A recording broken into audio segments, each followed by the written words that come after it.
কৃপালাভ করন্তু এবং জগৎর মঙ্গল পাই প্রার্থনা করন্তু।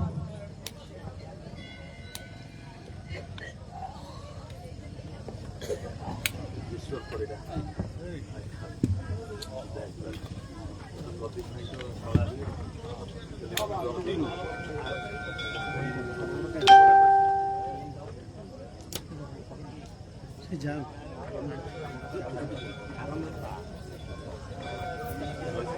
যাও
কম কয়টা দেখো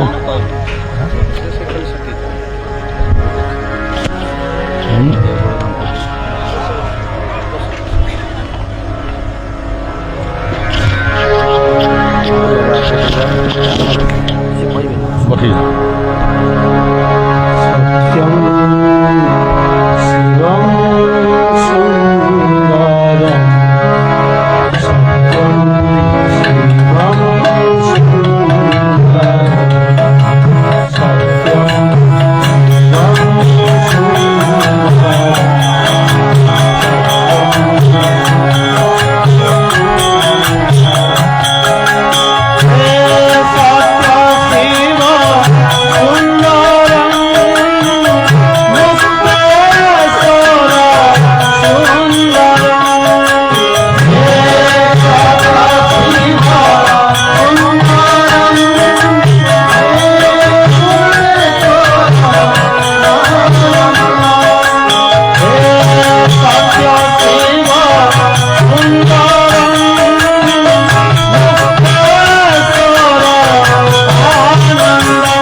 एवं महात्मानं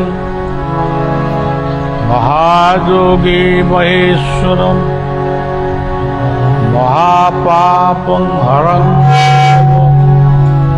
ओंकारा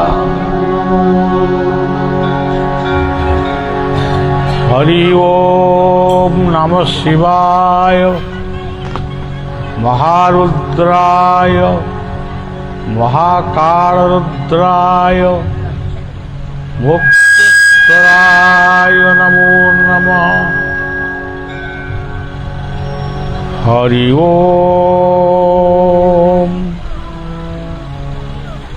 हरे मुरारे मधुकैटवारे गोविंद गोपाल मुकुंद सौदे जग्गेश नारायण कृष्ण विष्णु निराश्रय मां जगदीश रक्ष।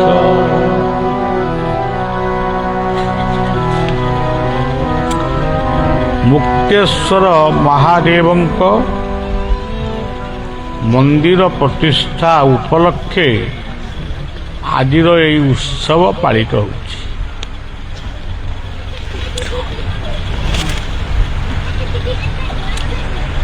ढिय बलरामपुर ग्रामवासी मानकर प्रचंड उत्साह प्रबल उत्साह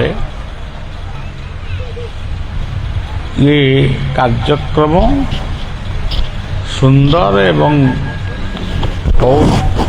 समस्त को आनंद दौर।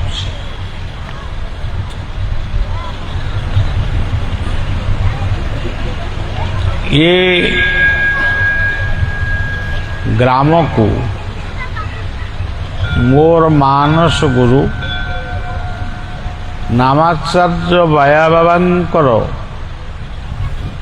आगमन होइथिला। सेठी मध्य आज पर्यंत भूतयज्ञ नामयज्ञ अनुष्ठित होउछि। बलिया को मध्य गाँव व्यक्ति माने अनेक थर डाकिचंती किंतु मो सबुबले आसीपारे नहीं। आसवाटा सबुबले भी ठीक नुह तथापि मु थरे दी थर आसी जे आज एठी जो अनुष्ठान टी हला ये अनुष्ठान जदियो मु शिव मंदिर को आसी मंगलमय शिव जहाँ को कहा जाए महादेव देव देव महादेव ये मंगलेश्वर शिवंक प्रांगण को आसिले भी मोर गुरुदेवंकर कथा मु मने पकाए। गुरु ही साक्षात शिव गुरु ब्रह्मा गुरु विष्णु गुरुदेव महेश्वर। गुरु जदि साक्षात महेश्वर ताहले गुरु आउ शिवंक भितरे तफात केमती रहिला। गुरु होउचंदी मुक्तेश्वर।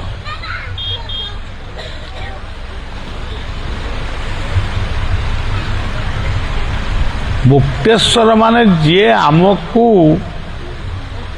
मुक्ति दियंती।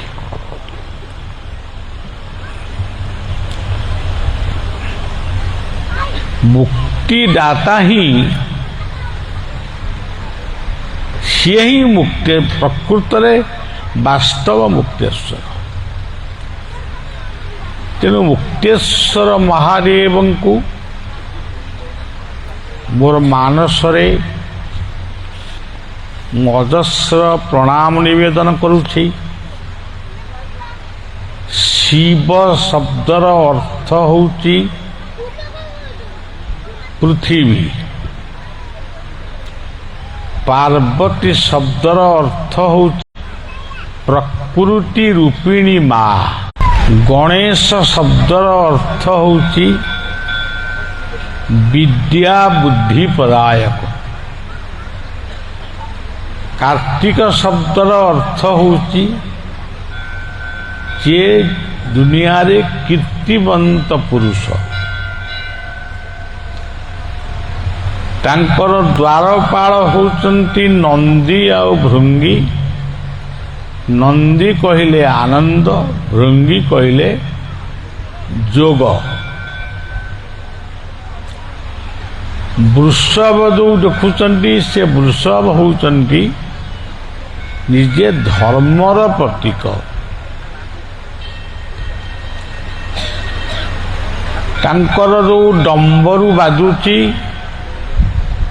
ସେ ଡମ୍ବରୁର ଶବ୍ଦ ହିଁ ସଂକୀର୍ତ୍ତନର ନିରାଳ। ଆମେ ଅନେକ ବାଟ ଧରି ସଂକୀର୍ତ୍ତନର ନିନାଦରେ ଏ ସ୍ଥାନକୁ ପ୍ରବେଶ କଲୁ। ଏଇଗୁଟାକ ହେଉଛି ଶିବଙ୍କର ଡମ୍ବରୁ ନିନାଦ। ତାଙ୍କ ପାଖରେ ଗୋଟେ ତ୍ରିଶୂଳ ଅଛି। ସେ ତ୍ରିଶୂଳ ହେଉଛି ତ୍ରିତାପ ତ୍ରିଶୂଳ ଧାରଣମ୍ ତ୍ରିତାପ ହରଣମ୍। ଆଧ୍ୟାତ୍ମିକ ତାପ କହିଲେ ଆତ୍ମହତ୍ୟା, ଆଧି ଭୌତିକ ତାପ କହିଲେ ରୋଗ, ଆଧି ଦୈବିକ ତାପ କହିଲେ ଅକାଳ ମୃତ୍ୟୁ।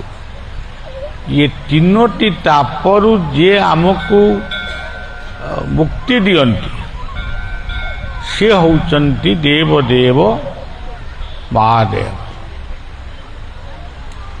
आपण माने भाबुथिबे आम घर संसार भितर जमी बड़ भाई मझिया भाई सान भाई जमी सब अच्छी सेमती बोधे तांको भितर भी भाई भाई अच्छी। ये सबू पुराणर चित्र।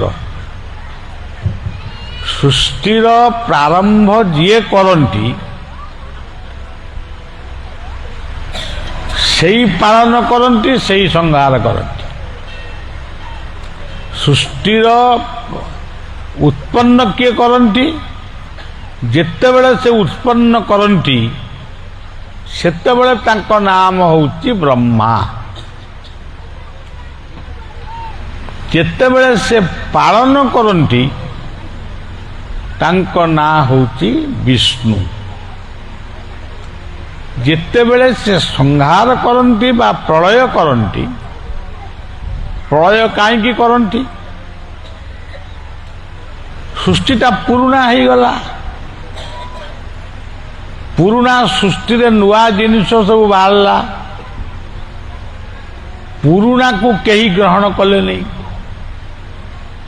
जमती आमर आजिकाली महाप्रसाद महाप्रसाद हवा भी चली। अरे गोटू घरे मंदिर रे चलती महाप्रसाद, घरे चली माछ मांस। महाप्रसाद पर रिंग सेरिमनी गोटे बाहर।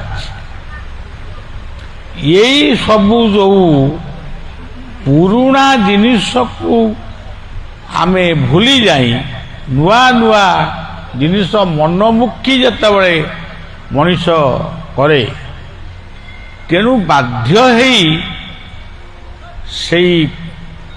सेई ब्रह्मा सेई विष्णु से शिवंक स्वरूप ये सृष्टि की परिवर्तन करती। आज मु आसला बेले देखिली एते दिन पर देखिली आमे तो गोटे प्रकार बुला षंढ कुआड़े केते जाउछि। गोटे भल लगिला आपण यही गाँ को आसी डंगारे दी थर आसी आईटीपुर आसी एवं बलरामपुर। हाँ एठी यही गाँ को भी आसी दियो बलरामपुर आई। से दिन आसी कौन देखी मोर मन ना। आज देखिली गाई गुड़िक पघारे बंधा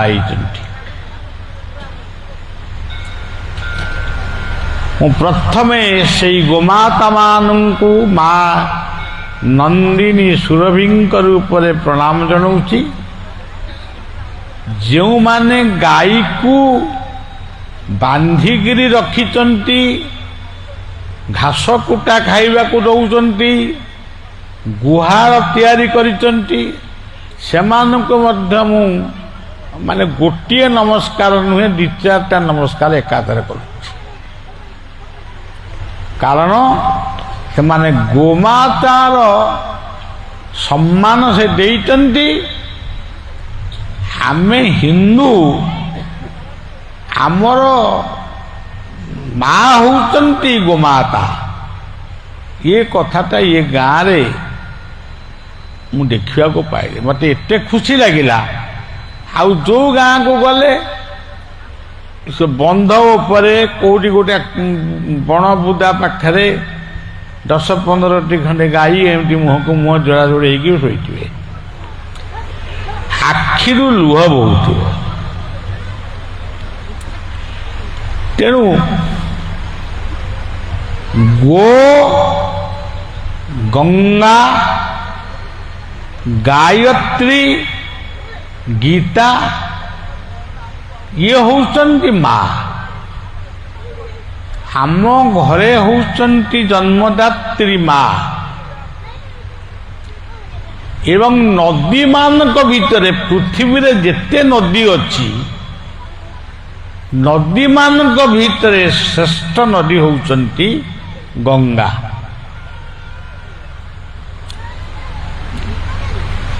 ଯେତେ ମନ୍ତ୍ର ଆପଣଙ୍କର ଅଛି, ସବୁ ମନ୍ତ୍ର ଭିତରେ ଶ୍ରେଷ୍ଠ ମନ୍ତ୍ର ହେଉଛନ୍ତି ଗାୟତ୍ରୀ। ଗାୟତ୍ରୀ ମନ୍ତ୍ର ଯଦି ପାଟିରେ ପଶିବନି ବା ମୁଖସ୍ଥ କରିହେବନି, ଖାଲି ଓମ୍ ବୋଲି ଉଚ୍ଚାରଣ କଲେ ସିଏ ମଧ୍ୟ ଗାୟତ୍ରୀଙ୍କୁ ପୂଜା କଲା ଭଳି ଜଣାପଡ଼ିବ। ତେଣୁ ଓମ୍ଟା କାହା ପାଟିରେ ପଶିବନି। ସକଳ ମନ୍ତ୍ର ମଧ୍ୟରେ ସାର, ତ୍ରିଧାମ ବ୍ରହ୍ମମୁ ଓଙ୍କାର। ଗୀତା କହିଲେ ଓମିତ୍ୟେକାକ୍ଷରଂ ବ୍ରହ୍ମ ବ୍ୟାହରନ୍ ମାମୁନ୍ ସ୍ମରନ୍ ଯ ପ୍ରୟାତି ତେ ଜନ ଦେହ ସଜାତି ପରମାନ୍ଦତି। ବ୍ରାହ୍ମଣ କିଛି ଜାଣନ୍ତୁ ନ ଜାଣନ୍ତୁ, କ'ଣ ପଢ଼ିଛନ୍ତି, କ'ଣ ତାଙ୍କର ମୁଖସ୍ଥ କରିଛନ୍ତି, ଏଇ ଆସିଲା ବେଳେ ତ ନନାମାନଙ୍କର ସ୍ତବ ସ୍ତୋତ୍ର ସବୁ ଶୁଣି ଶୁଣିକିରି ଆଉଥିଲି। ସେ କ'ଣ ଗାଉଥିଲେ ସେ ଜାଣିଥିଲେ, ଆମେ କିଛି ବୁଝିପାରୁନଥିଲୁ। କିନ୍ତୁ ଗୋଟିଏ କଥା ବୁଝିପାରୁଥିଲୁ, ସେ ଓମ୍ଟିକୁ ଉଚ୍ଚାରଣ କରୁଥିଲେ। ତେଣୁ ଗୀତାରେ ସେ ପ୍ରତିଜ୍ଞା କରି କହିଲେ, ତମର ଯଦି କୌଣସି ମନ୍ତ୍ର ମଲା ବେଳକୁ ମନେ ପଡ଼ିବନି,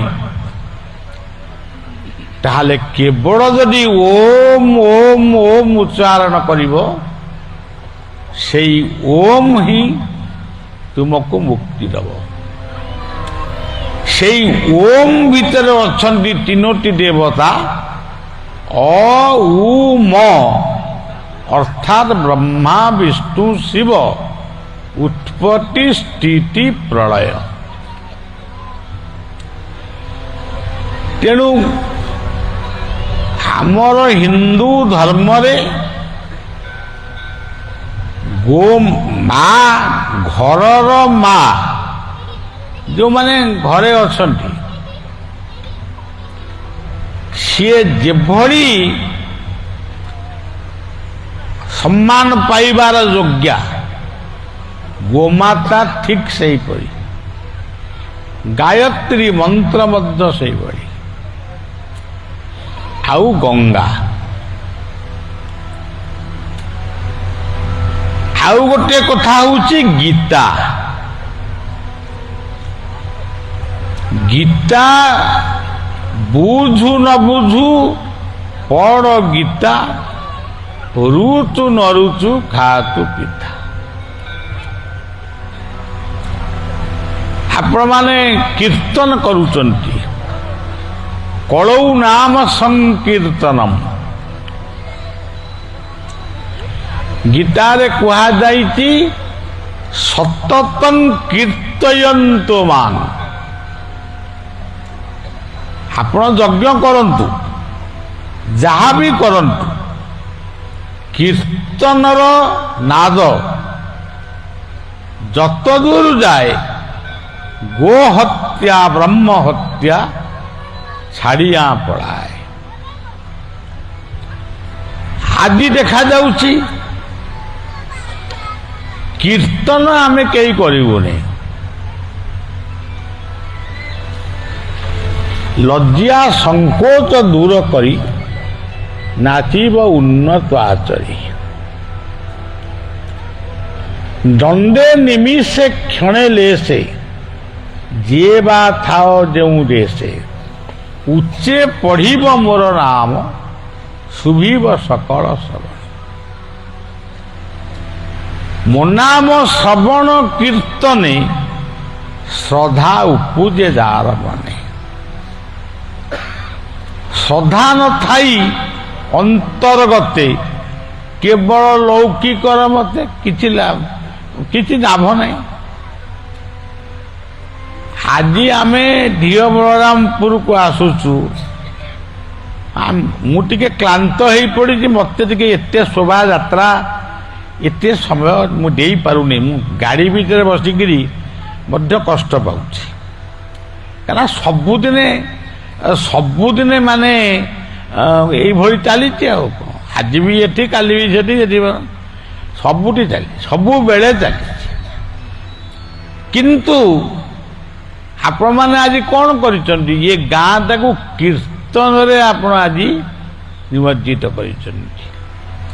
ଏ ପାଖରେ ଯଜ୍ଞକୁଣ୍ଡରୁ ଭାସି ଆସୁଛି ବୈଦିକ ମନ୍ତ୍ର, ବ୍ରାହ୍ମଣ ମୁଖରୁ ମନ୍ତ୍ର, ସେ ପାଖରେ ସଂକୀର୍ତ୍ତନର ନିନାଦ। ଭଗବାନ ମନ୍ଦିରରେ ରହନ୍ତି ବୋଲି କିଏ କହିଲା? ଆମେ କହୁଛୁ ନା।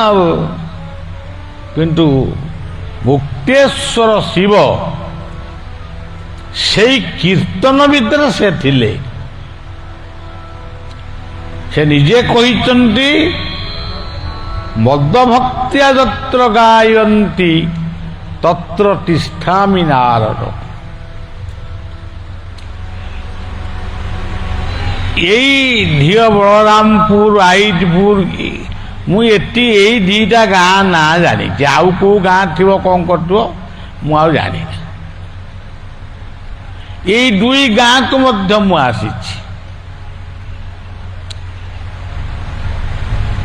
କିନ୍ତୁ ଏ ଗାଁର ତାତ୍ପର୍ଯ୍ୟ ହେଉଛି ଚାରି ପାଖ ଯାକ ନଦୀ, ମଝିରେ ଏ ଗାଁ।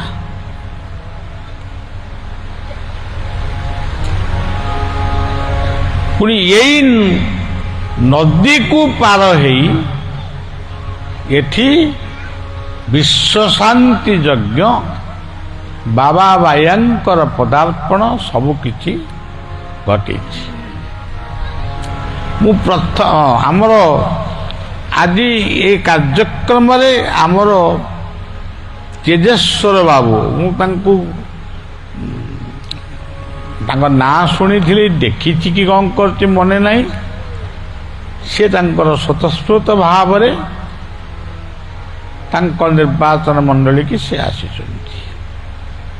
ଏଇ ନିର୍ବାଚନ ମଣ୍ଡଳୀର ଯିଏ ବର୍ତ୍ତମାନ ବିଧାୟକ, ସେ ମଧ୍ୟ ଆସିଥିବେ। ତେବେ ଯାହା ହଉ, ଏ ପରିବେଶଟି ଅତ୍ୟନ୍ତ ସୁନ୍ଦର ହେଇ ଉଠିଛି। ଆପଣମାନଙ୍କର ଉତ୍ସାହକୁ ମୁଁ ଧନ୍ୟବାଦ କ'ଣ ଦେବି? ସେ ଉତ୍ସାହଟାକୁ ସବୁ ସେଇ ମୁକ୍ତେଶ୍ୱର ଶିବଙ୍କ ପାଦରେ ଅର୍ପଣ କରୁଛି। ଗୋଟିଏ କଥା ମୁଁ ଆପଣମାନଙ୍କୁ କହିବି, ଯେମିତି ଗାଈକୁ ବାନ୍ଧିଛନ୍ତି ପଘାରେ, ସେମିତି ଶିବଙ୍କୁ ବାନ୍ଧନ୍ତୁ ଭକ୍ତିରେ।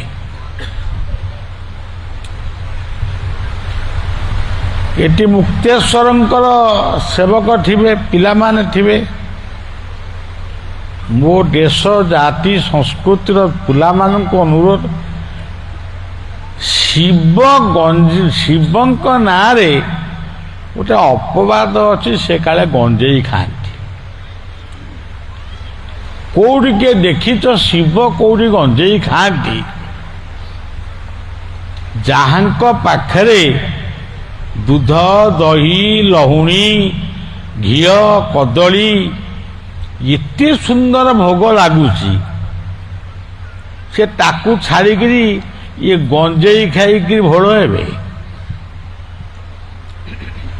ତେଣୁ ଯେଉଁମାନେ ଶିବଙ୍କର କୃପା ପାଇବାକୁ ଚାହୁଁଛନ୍ତି ସେମାନେ ମୁକ୍ତେଶ୍ୱରଙ୍କ ପାଖରେ, ଇଏ ଗାଁର ଆବାଳ ବୃଦ୍ଧ ବନିତାମାନଙ୍କୁ ବଳିବାର ନିବେଦନ, ଗଞ୍ଜେଇ ଖାଇବା ଛାଡ଼ନ୍ତୁ। ଗଞ୍ଜେଇ ତ ଗୋଟେ ସାମାନ୍ୟ ବୋଲି ଭାବିବା ଉଚିତ ନୁହେଁ।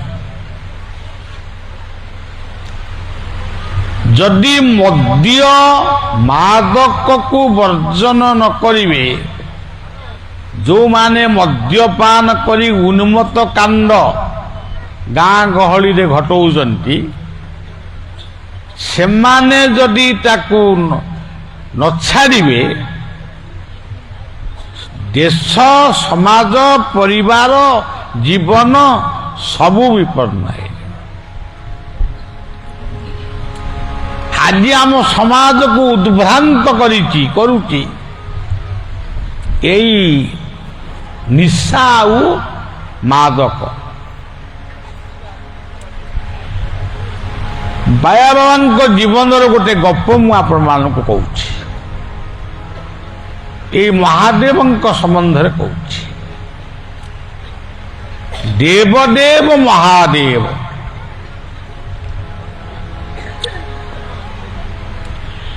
ଭାଲେ ଶଶୀର ଯସ୍ୟ ଜଟେଷୁ ଗଙ୍ଗା ତନୁ ଫଣୀନ ନୟନ ହୃଦାସ ନାର୍ଯ୍ୟାର୍ଦ୍ଧଙ୍ଗେ ଗରଳସ୍ୟ କଣ୍ଠେ ହିତାର୍ଥ ଦେବ ହେ ପାର୍ବତୀ ପ୍ରିୟ। ଶିବଙ୍କ ମନ୍ଦିରରେ ଆମେ ଗୋଟିଏ ମନ୍ତ୍ରକୁ ପ୍ରସିଦ୍ଧ ମନ୍ତ୍ର ବୋଲି କହୁ, ତ୍ରୟମ୍ବକମ୍ ଯଦାମହେ ସୁଗନ୍ଧିଂ ପୁଷ୍ଟିବର୍ଧନ ଉର୍ବାରୁକମିବ ବନ୍ଧନାତ୍ ମୃତ୍ୟୁର୍ମୁଖୀ। ଏଠି କୁହାଯାଉଛି ହେ ଦେବ ଦେବ ମହାଦେବ, ଏ ଯୋଉ ଆପଣଙ୍କର ତରୁଭୁଜ ନୁହେଁ, ପାଣି କଖାରୁ, ପାଣି କଖାରୁର ଲତା ହଉଛି ମାନେ ସରୁ, ଫଳଟା ହଉଛି ବଡ଼। ସେ ଫଳଟାକୁ ଧରି ରଖିବା ପାଇଁ ଗୋଟେ ଶିକା ଭିତରେ ତାକୁ ଟାଙ୍ଗିକିରି ରଖନ୍ତି। ଏ ଦୃଶ୍ୟ ଏବେ ବି ଗାଁରେ ଥିବ, ଏମିତିଆ ଗାଁରେ ଥିବ, ସିଆଡ଼େ ନଥିବ, ସହର ବଜାରରେ ନାହିଁ। ଠିକ୍ ସେଇଭଳି ମୋ ଜୀବନକୁ ଆପଣ ସେଇ ଶିକା ଭଳି ଆପଣ ହିଁ ମତେ ଧାରଣ କରନ୍ତୁ, ମୁଁ ଆପଣଙ୍କୁ ଧରିପାରିବିନି। ଇଏ ମନ୍ତ୍ରକୁ ଯଦି ଆପଣ ସର୍ବନିମ୍ନ 5 ଥର ବି ଉଚ୍ଚାରଣ କରନ୍ତି, ଶିବଙ୍କର ଗୋଟିଏ ନାଁ ହଉଛି ଆଶୁତୋଷ, ସେ ବହୁତ ଖୁସି ହେଇଯାଆନ୍ତି। ଦୁଧ, ଦହି, ଲହୁଣୀ, କଦଳୀରେ ସେ ସନ୍ତୁଷ୍ଟ ନୁହନ୍ତି। ସେଠି ଭୋଗ ଲଗାଅ, ନିଜେ ଖାଅ। ସେ ଖୁସି କୋଉଠାରେ? ଜଳାଭିଷେକରେ। ନମସ୍ତେ ରୁଦ୍ରମନ୍ୟବ ଉତ ତୈଷବେ ନମ। ଜଳାଭିଷେକ ନ କରି ଦୁଧ ଦହି ଗୁଡାକ ଢାଳୁଛ, ଯଦି ତାକୁ ଢାଳିଲ ତାକୁ ତୋଳିକିରି ଆଣ, ନିଜେ ଖାଅ, ଅନ୍ୟମାନଙ୍କୁ ଖାଇବାକୁ ଦିଅ। ବେଲପତ୍ର ଯଦି ଚଢ଼େଇବ, ତ୍ରିଶାଖା ବେଲପତ୍ର ଚଢ଼େଇବ, ଚଢ଼ାଅ। ସେ ବେଲପତ୍ରକୁ ଚଢ଼େଇଦେଲ ସକାଳେ, ତାପରଦିନ ସକାଳୁ ନନା ଆସିବ, ସେ ବେଲପତ୍ରକୁ କାଢ଼ିକିରି ବାହାରେ ପକେଇଦେବ। ସିଏ ପଚିବ, ସେଇଠୁ ମଶା ଜନ୍ମ ନେବେ, ଲୋକଙ୍କୁ ଜ୍ୱର ହେବ। ସବୁଯାକ ବେଲପତ୍ର ଚଢ଼େଇକିରି ସବୁଯାକ ନେଇ ଆସିବ। ସବୁଦିନେ ଘରେ ଗୋଟିଏ ଗୋଟିଏ ତ୍ରିଶାଖା ବେଲପତ୍ର ଖାଇବ। ବେଲପତ୍ର ହେଉଛନ୍ତି ଔଷଧ। ସେ ନିଶା ମାଦକର ରିଆକ୍ସନ ବା କଷ୍ଟକୁ ସେ ଦୂର କରନ୍ତି। ସେଇଭଳି ବିଷ୍ଣୁଙ୍କ ମନ୍ଦିରରେ ତୁଳସୀ ଚଢ଼ା ମଧ୍ୟ ସେଇଆ। କିନ୍ତୁ ଆମେ ଏସବୁର ତତ୍ତ୍ୱ କିଛି ଜାଣିନୁ କି ଆମକୁ ଟିକେ ଜଣାଉନାହାନ୍ତି, ଆମେ ଜାଣିବୁ କ'ଣ? ଶିବଙ୍କର ପ୍ରସିଦ୍ଧ ମନ୍ତ୍ର ଆଉ ଗୋଟିଏ ଅଛି, ଓମ୍ ନମ ଶିବାୟ ନମ ଶିବାୟ ନମ ଶିବାୟ ନମ ନମ ଶିବାୟ ନମ ଶିବାୟ ନମ ଶିବାୟ ନମ ଶିବାୟ ନମ ଶିବାୟ ନମ ଶିବାୟ ନମ ଶିବାୟ ନମ ଶିବାୟ ନମ ଶିବାୟ।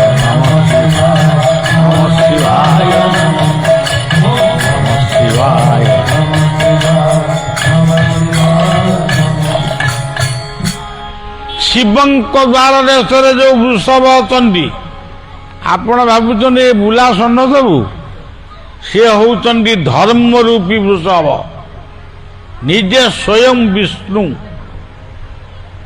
ସେଠି ବିଷ୍ଣୁ ଶିବଙ୍କୁ ଦର୍ଶନ କରୁଛନ୍ତି। ବିଷ୍ଣୁ ମନ୍ଦିରରେ ଯୋଉ ଗରୁଡ଼, ସିଏ ହେଉଛନ୍ତି ସ୍ୱୟଂ ଶିବ। ସେଠି ଶିବ ବିଷ୍ଣୁଙ୍କୁ ଦର୍ଶନ କରୁଛନ୍ତି। ସେଥିପାଇଁ କୁହାଯାଏ ହରିହର ଏକ ରୂପ। ଆମେ ଯୋଉ ନାମ କରୁ, ଆମର ନାମଟି ଆମେ ଏଠି ଭଜନିତାଇ ଗୌର ବା ଜୟ ଶିଶୁ ଅନନ୍ତ କରୁଛୁ, କିନ୍ତୁ ତାର ମୂଳଟା କୋଉଠି? ହରେ କୃଷ୍ଣ କୃଷ୍ଣ କୃଷ୍ଣ ହରେ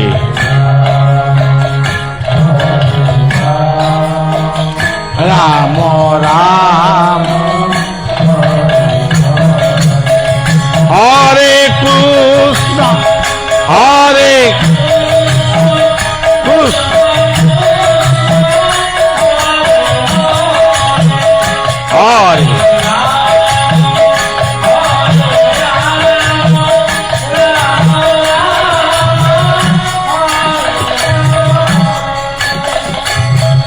এটি হরে রাম কৃষ্ণ এক भी प्रमाण है। आम एति करुचे भज निताई गौर राधेशा और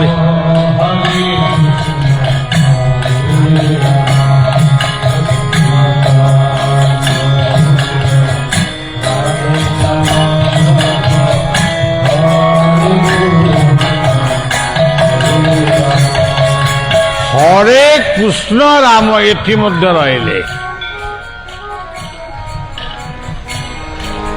एठी आमर पिला माने गाउले जय शिशु अनंत राजा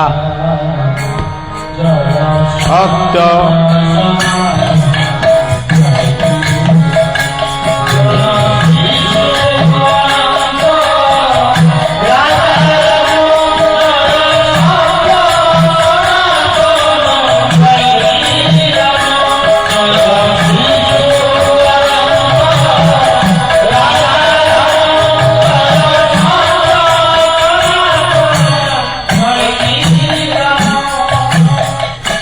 एटी मध्य आपण देखत मेला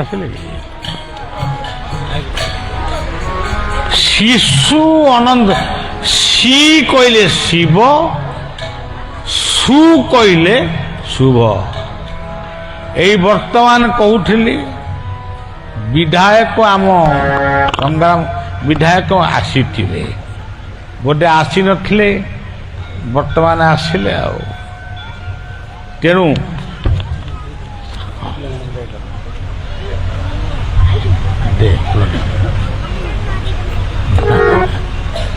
ପରେ କଥା ବସିକି ଯିବ। ଶିବଂ ଭବ ଶିବଂ ଶିବଂ ଭବ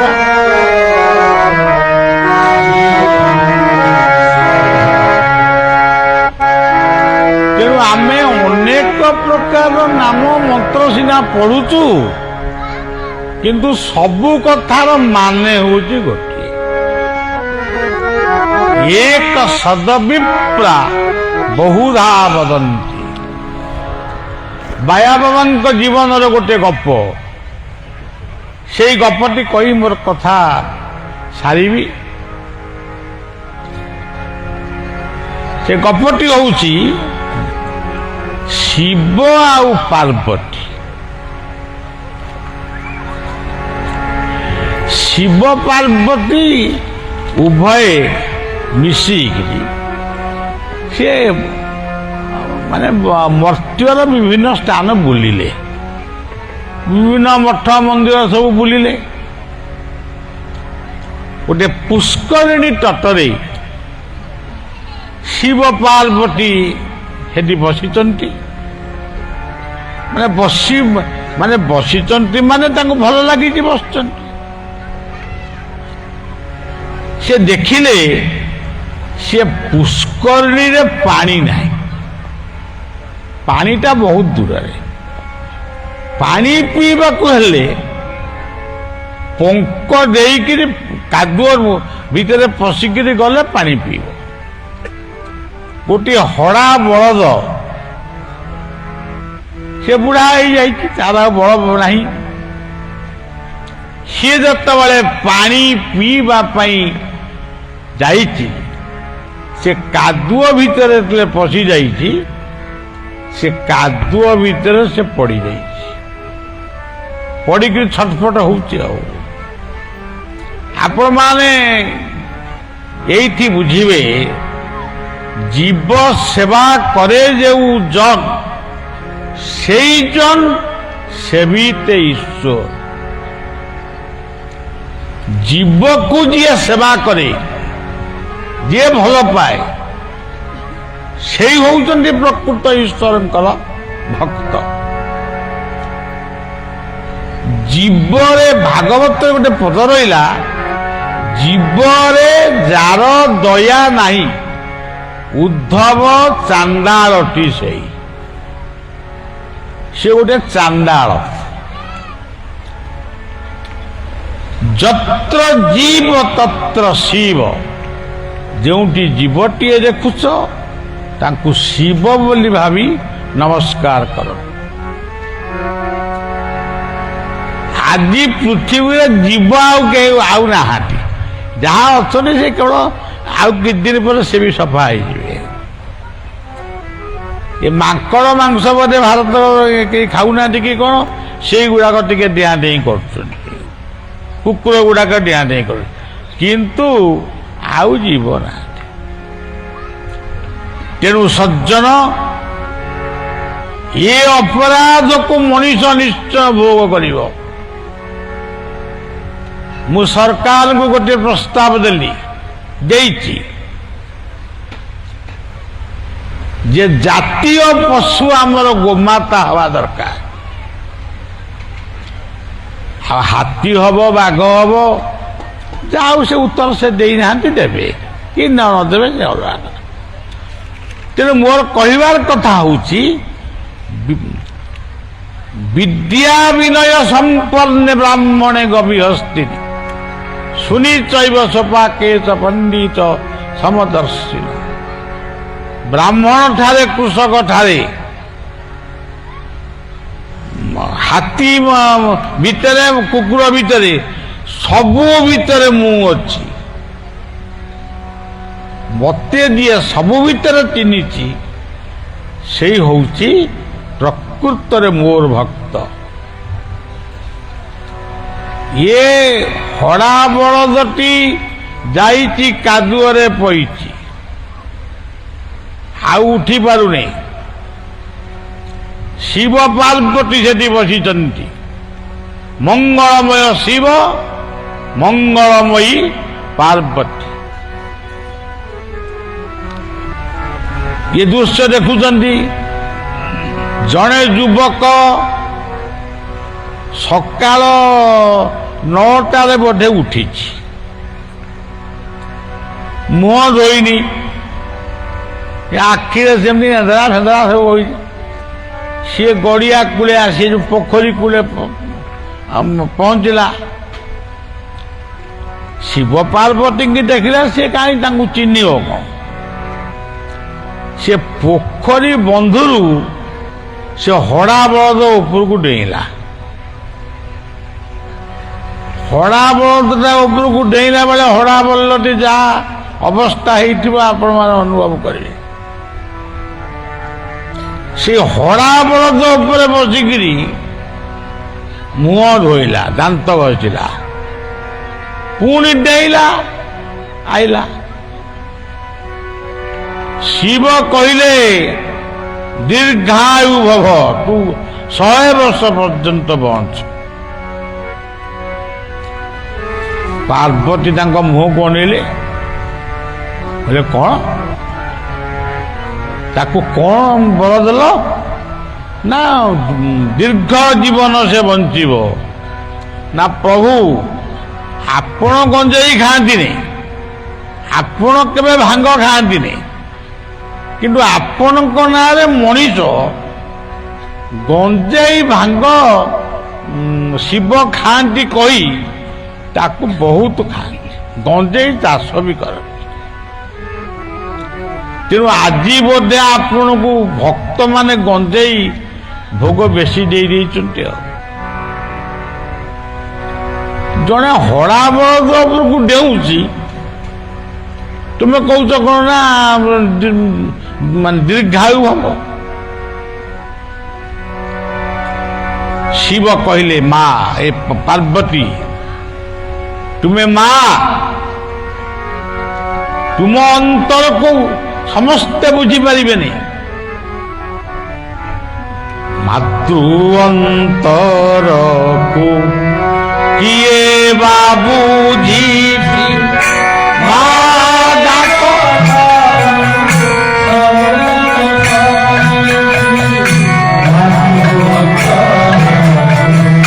କିଏ ବା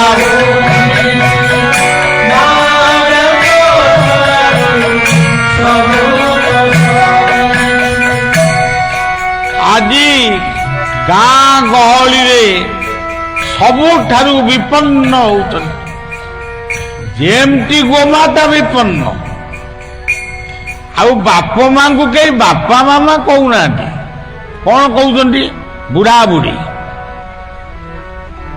ବୁଢା ବୁଢୀ କୋଉ ଦିନ ମରିବେ, ସେ ପଇସା ଗୁଡାକ ରଖିବେ, ସେଇ ଅପେକ୍ଷାରେ ସେ ଅଛନ୍ତି।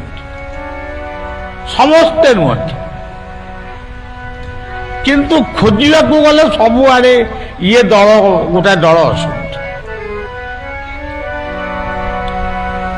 କିନ୍ତୁ ମନ୍ଦିରକୁ ଯାଇକିରି କହୁଛନ୍ତି ତୁମେ ମାତା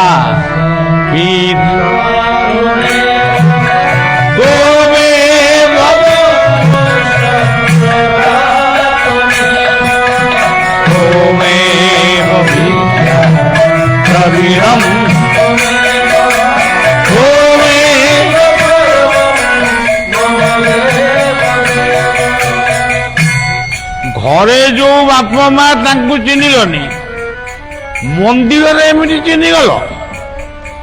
ତୁମେ ହେବ ମାତାସ୍ତ ପିତା ତୁମେ ହେବ। ତେଣୁ ଏଇ ହଉଛି ଆମ ଘର। ଘର ହଉଛି ବୈକୁଣ୍ଠ, ଆଜି ଘର ବୈକୁଣ୍ଠକୁ ଭାଙ୍ଗି ଘର ମନ୍ଦିରକୁ ଭାଙ୍ଗି କୋଟି କୋଟି ମନ୍ଦିର ତିଆରି କରୁଛ। ଆମେ ଅନ୍ୟ ଧର୍ମର କଥା ଉପରେ ହସ୍ତକ୍ଷେପ କରିପାରିବୁନି, କାରଣ ଆମକୁ ସେ ଅଧିକାର ଦିଆଏ। ତେବେ ଆମ ଘର କଥା ଆମେ ନିଶ୍ଚୟ କହିବୁ, କିନ୍ତୁ ସବୁ ଧର୍ମକୁ ଭଲ ପାଇବୁ। ଆପଣ ନିଜେ କୁହନ୍ତୁ, ଆମେ କୋଟି କୋଟି ମନ୍ଦିର କରୁଛୁ, କରୁଣା ତ ଆଇଲା, କୋଉ ମନ୍ଦିରର ଦେବତା ସେ କରୋନାକୁ ବିଦା କଲା? ନିଜେ ଭାବନ୍ତୁ। ଅନେକ ମନ୍ଦିର ତମେ କରିଛ, ଏତେ ତ ହନୁମାନ ମନ୍ଦିର ଅନ୍ଧାରରେ ଆଲୁଅରେ ସବୁ ଗଦା ହେଇଛନ୍ତି। ଗୋଟିଏ ହନୁମାନ ରାବଣର ରାଜନୈତିକ ଜୀବନକୁ ଇତସ୍ତତ କରିଦେଲା। ରାବଣ ଅନାଦର୍ଶ ମଣିଷ ନୁହେଁ, ରାବଣ ହଉଛି ଆଦର୍ଶ ବ୍ରାହ୍ମଣ, ଆଦର୍ଶ ରାଜନୀତିଜ୍ଞ। ରାବଣ ସୀତାଙ୍କୁ ବଳାତ୍କାର କରିନାହିଁ କି ତାଙ୍କ ପ୍ରତି କୌଣସି ଅନ୍ୟାୟ କରିନାହିଁ। ତାଙ୍କୁ ଗୋଟେ ଉଡ଼ାଜାହାଜରେ ନେଇକି ଯାଇଛି, ଅଶୋକ କାନନ ଭିତରେ ରଖିଛି। କାଳେ କିଏ ସୀତାଙ୍କୁ ଖରାପ ଦୃଷ୍ଟିରେ ଦେଖିବ, ସେଥିପାଇଁ ଚାରିପାଖ ଯାକ ଲୋକ ବି ଜଗେଇଛି। ତେଣୁ ଆଜି ରାଜନୀତି ଠାରୁ ଗ୍ରାମ୍ୟ ନୀତି, ଆମ ଗାଁ ଗହଳି ନୀତି ପର୍ଯ୍ୟନ୍ତ, ପରିବାର ନୀତି ପର୍ଯ୍ୟନ୍ତ, ଆଜି ରାବଣ ଭଳି ବି ଯଦି ଭଦ୍ର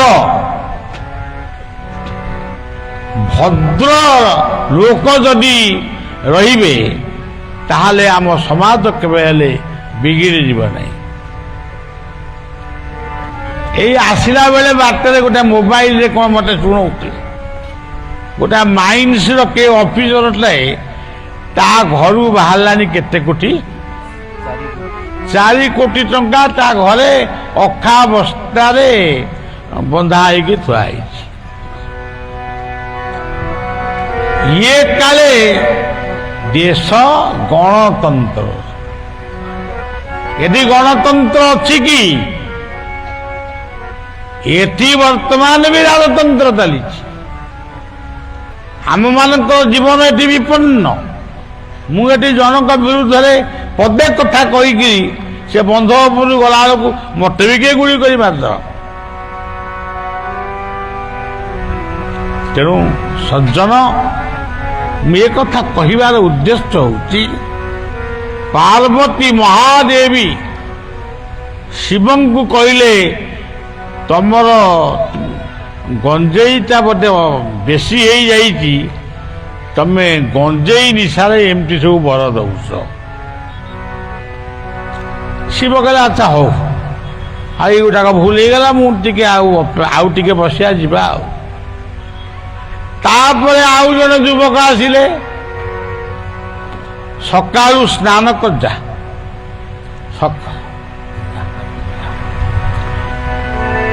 ସକାଳୁ ସ୍ନାନ କରିଛନ୍ତି, ତିଲକ ଚନ୍ଦନ ମାରିଛନ୍ତି, ଆସୁଛନ୍ତି। ସିଏ ଦେଖିଲେ ହଡ଼ା ବଳଦଟି କାଦୁଅ ଭିତରେ ଛଟପଟ ହଉଛି। ସେ କ'ଣ କଲେ? କାଦୁଅ ଭିତରେ ପଶିକିରି ପାଣି ପାଖକୁ ଗଲେ, ଆଞ୍ଜୁଳାଏ ପାଣି ଆଣି ସେ ହଡ଼ା ବଳଦକୁ ଧୋଇଲେ, ପରିଷ୍କାର କଲେ।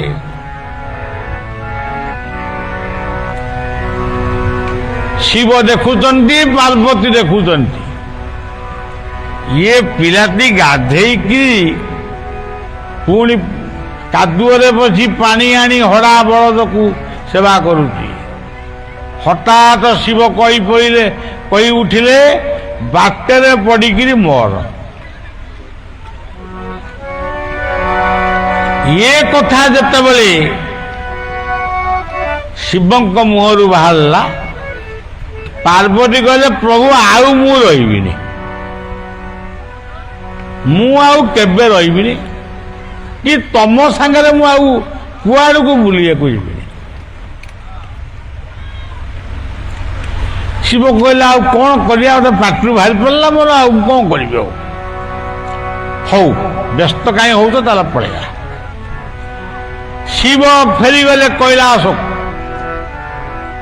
କୈଳାସ ବୋଲି ଆପଣମାନେ ଭାବନ୍ତୁ ନାହିଁ ସେ ଗୋଟେ ପାହାଡ଼ କୋଉଠି ଅଛି କାଳେ, ହଁ ଅଛି ତ, କିନ୍ତୁ ମୁଁ ଦେଖେ ପ୍ରତ୍ୟେକ ଗାଁର ବୃକ୍ଷ ତରୁ ତୃଣ ଲତାର ସବୁଜିମାର ସୁନ୍ଦର ପରିବେଶ ହିଁ ଶିବଙ୍କର କୈଳାସ। ଯେଉଁଠି ବୃକ୍ଷ ଲଗା ହଉଛି, ଯେଉଁଠି ଜଙ୍ଗଲର ସୁରକ୍ଷା ହଉଛି, ସେଇ ହଉଛନ୍ତି କୈଳାସ।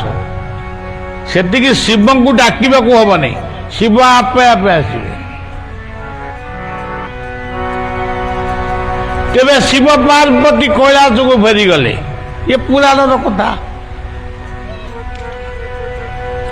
କିଛି ଦିନ ମାନେ ଗଡ଼ିଗଲା। ଶିବ କହିଲେ ପାର୍ବତୀଙ୍କୁ, ଅନେକ ଦିନ ତଳେ ଯାଇଥିଲି, ଏମିତି ଗୋଟେ ଭୁଲ ଭାଲ ମୋର ହେଇଗଲା, ତମେ ବି ମୋ ଉପରେ ବହୁତ ରାଗିଲ, ଏଥର କାହା ମୁଁ ଭୁଲ କରିବିନି। ମୁଁ ଚାଲ ଆମେ ଟିକେ ପୁଣି ଗୋଟେ ଜାଗର ଓଷା, ଟିକେ ଜାଗରରେ ଟିକେ ଭକ୍ତମାନଙ୍କୁ ଦେଖି ଦେଇ ଆସିବା ଆଉ। ପାର୍ବତୀ ଗଲେ, ପ୍ରଭୁଙ୍କର ଆଦେଶ ଯିବା। ଯେତେବେଳେ ଯାଉଛନ୍ତି ଗୋଟିଏ ଗାଁରେ 12-14 ବର୍ଷର ଜଣେ ବାଳକ, ତା ମୁଣ୍ଡରେ ହାତୀ ସୁନା କଳସ ଢାଳିଛି, ମାନେ ସେ ରାଜା ଅଭିଷେକ ହଉଛନ୍ତି। ରାଜା ଅଭିଷେକ ହଉଛନ୍ତି।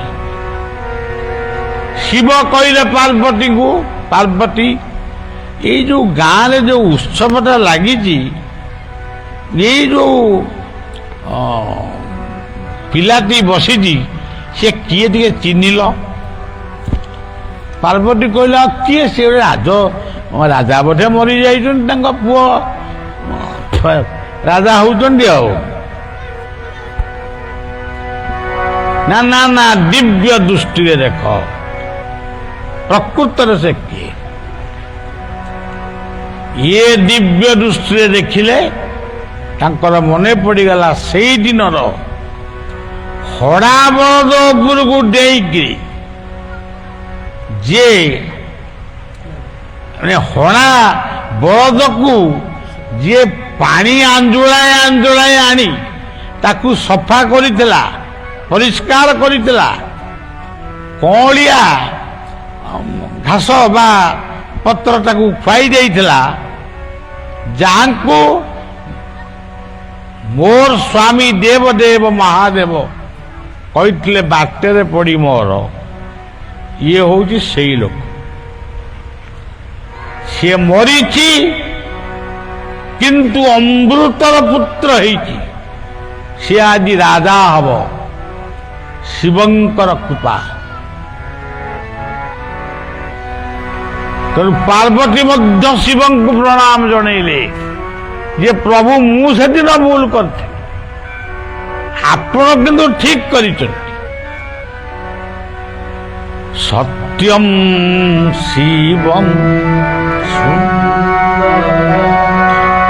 ସତ୍ୟଂ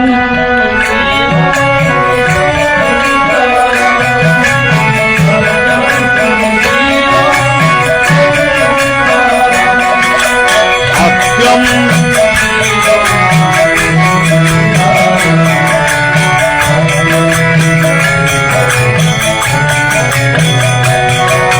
हे सत्य शिव, हे सत्य शिव,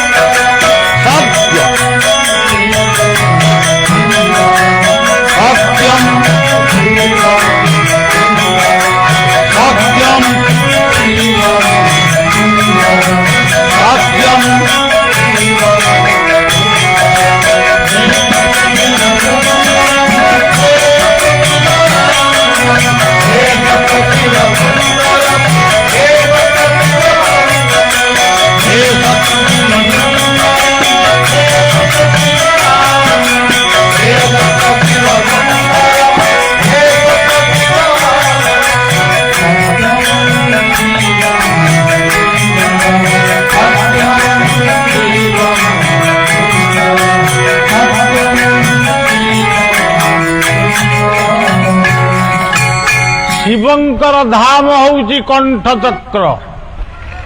କଣ୍ଠଚକ୍ରକୁ ଧ୍ୟାନ କରି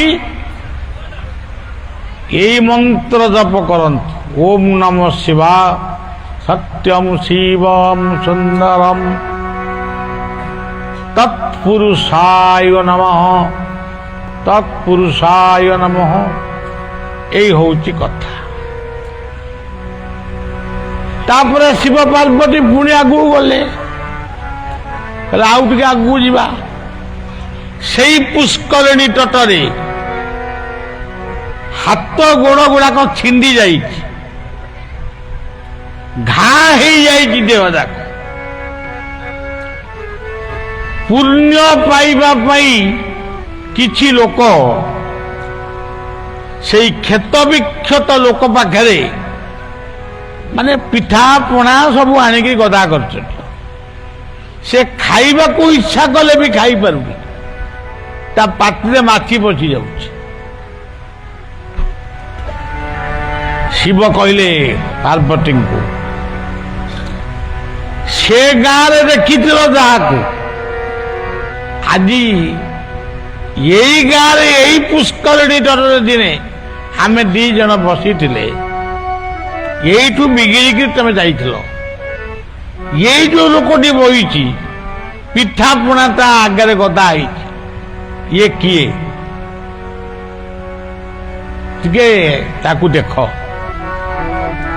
ରେ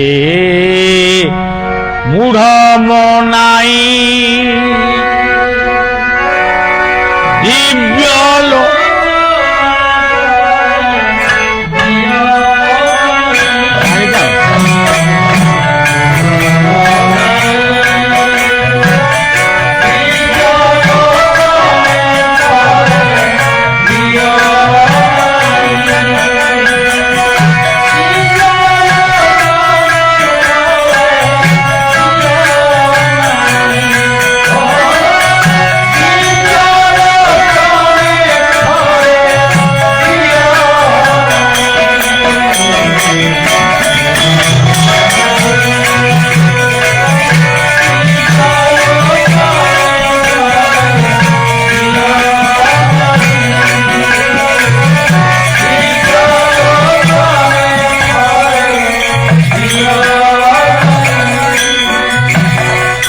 ପାର୍ବତୀ ମହାଦେବୀ ଆଖି ବୁଜି ସେ ସ୍ମରଣ କଲେ ସେ କିଏ। ସେ ଦେଖିଲେ ସେଇ ଯୋଉ ଯୁବକ ଜଣକ ଦିନ 9ଟା ବେଳେ ଉଠି ହଡ଼ା ବଳଦ ଉପରକୁ ଡେଇଁ ସେଇଠି ମାନେ ମୁହଁ ଫୁହଁ ଧୋଇ ଦାନ୍ତ ଘଷିକି ଯାଇଥିଲା, ଯାହାଙ୍କୁ ଶିବ କହିଥିଲେ ଦୀର୍ଘାୟୁ ଭବ, ବହୁଦିନ ପର୍ଯ୍ୟନ୍ତ ତୁ ବଞ୍ଚି ରହ। ଆଜି ବି ସେଇ ଯୁବକ ବୃଦ୍ଧ ହେଇଗଲେ ବି ଆଜି ବି ବଞ୍ଚି ରହିଛି।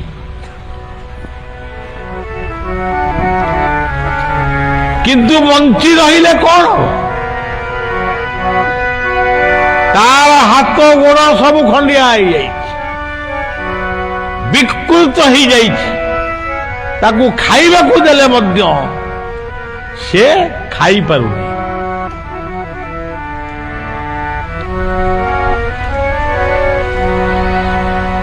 এইଠି ପାର୍ବତୀ କହିଲେ ମୋ ପ୍ରଭୁ କେତେ ମହାନ। ସେ ଉପଯୁକ୍ତ ଲୋକକୁ ହିଁ ବର ଦିଅନ୍ତି। ତେଣୁ ମୁଁ ଭୁଲ କରିଛି, ତାଙ୍କୁ ଭୁଲ ବୁଝିକିରି ସେ ଭୁଲ କରିନାହାନ୍ତି। ତେଣୁ ସେ ଗାଇ ଉଠିଲେ ସତ୍ୟଂ ଶିବଂ ସୁନ୍ଦର।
ତେଣୁ ପାର୍ବତୀ ମହାଦେବୀ ଶିବଙ୍କୁ ପ୍ରଣାମ ଜଣାଇ କହିଲେ, ପ୍ରଭୁ ମୁଁ ଭୁଲ କରିଛି, ଦଣ୍ଡ ପାଉଛି।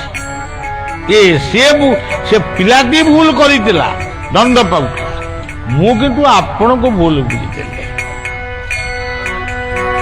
ତେଣୁ ଶିବ ପାର୍ବତୀ ପୁଣି କୈଳାସକୁ ଚାଲିଗଲେ। ଯିଏ ରାଜା ହେବା କଥା ସେ ରାଜା ହେଲା। ଯିଏ ଖଣ୍ଡିଆ ମଣ୍ଡିଆ ହେଇକିରି ଜୀବନ ସାରା ଓ ହୋ ହାଇ ସେ ଦୁନିଆରୁ ବିଦାୟ ନେଲା।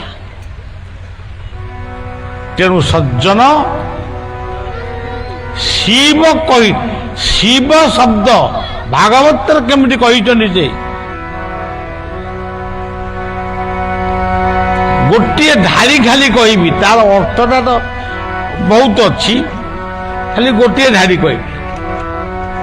ମୋହର ଆତ୍ମା ପଶୁପତି, ମୋହର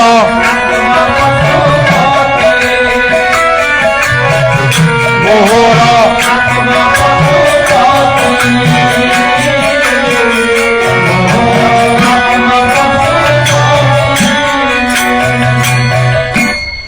ମୋ ଆତ୍ମା ହଉଛି ପଶୁପତି। ପଶୁପତି ମାନେ ପଶୁ ମାନେ ଜଗତ, ମାନେ ଜଗତପତି ଶିବ ହଉଛନ୍ତି ମୋର ଆତ୍ମା। ତାହେଲେ ଏଇଥିରୁ ବୁଝିବେ ଏ କେତେ ମହାନ ଠାକୁର। ଆଦିବାସୀ ମାନେ ପ୍ରଥମେ ପୂଜା କରୁଥିଲେ ଶିବଙ୍କୁ, କାରଣ ସେମାନେ ସେତେବେଳେ ଉଲଗ୍ନ ଥିଲେ। ତେଣୁ ଉଲଗ୍ନ ଦେବତାକୁ ସେ ପୂଜା କରୁଥିଲେ, ଲିଙ୍ଗ ପୂଜା କରୁଥିଲେ। ଇଏ ହିନ୍ଦୁ ସମାଜ ଭିତରେ ବା ଆମ ଭିତରେ ପ୍ରଥମ ମୂର୍ତ୍ତି ପୂଜା ହେଲା ଶିବଙ୍କ ଲିଙ୍ଗ ପୂଜା। ବିଷ୍ଣୁଙ୍କ ପୂଜା ପରେ ଆସିଲା। ଆଦିବାସୀ ମାନେ ଏହାଙ୍କୁ ହିଁ କୁହନ୍ତି ମାରାଙ୍ଗୁରୁ। ଏଇ ମାରାଙ୍ଗୁରୁ ଶିବ ହଉଛନ୍ତି ଜଗନ୍ନାଥଙ୍କ ଦର୍ଶନରେ ବଡ଼ ଠାକୁର ବା ବଳଦେବ। ତେଣୁ ଶିବ ଆଉ ପାର୍ବତୀଙ୍କର ପୂଜା ଆମେ କରୁଛେ।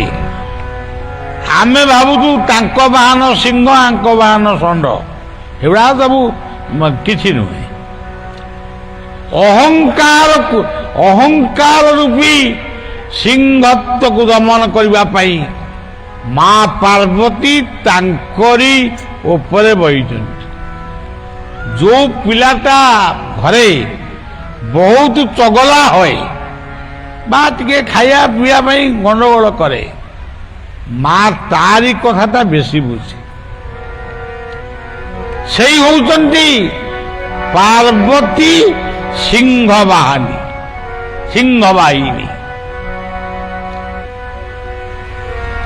ଶିବ ହଉଛନ୍ତି, ଶିବଙ୍କର ବାହନ ହଉଛି ବୃଷଭ। ଇଏ ବୃଷଭ ଉପରେ କାହିଁ ବସିଛନ୍ତି, ତାଙ୍କୁ ଆଉ କେହି ମିଳିଲେନି। ଇଏ ଯଦି ସିଂହ ଉପରେ ବସିଲେ, ସେ ହାତୀ ଉପରେ ବସିଲେନି, ଷଣ୍ଢ ଉପରେ କାହିଁ ବସିଲେ? ଶିବଙ୍କର ଯାହା ଦରକାର, ଶିବ ଯୋଉଥିରେ ଖୁସି ତାରି ଉପରେ ସେ ବହିଛନ୍ତି। ଆଉ କୋଉଥିରେ ସେ ଖୁସି? ଦୁଧ, ଦହି, ଲହୁଣୀ ଗୁଡା କାଠୁ ମିଳେ? ଗୋମାତା ଠାରୁ ମିଳେ। ଏଇ ଗୋମାତା ମାନେ ଯୋଉ ସନ୍ତାନ ଉତ୍ପନ୍ନ କରନ୍ତି, ତାଙ୍କର ସ୍ୱାମୀ କିଏ? ବୃଷଭ। ତେଣୁ ସେ ବୃଷଭ ଉପରେ ବହିଛନ୍ତି, ନହେଲେ ତ ସେ ଗଞ୍ଜେଇ ଗଛ ଉପରେ ବହିଥାନ୍ତି କିମ୍ବା ଭାଙ୍ଗ ଗଛ ଉପରେ ବହିଥାନ୍ତି। ଏଇଗୁଡାକ ଅତ୍ୟନ୍ତ ମୋର ପ୍ରିୟ। ତେଣୁ ওম নমো শিবায় শিবায় শিবায় নমো নমো ওম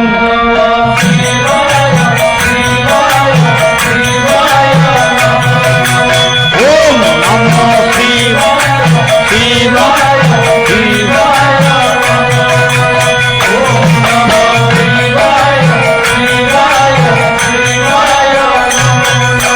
ওম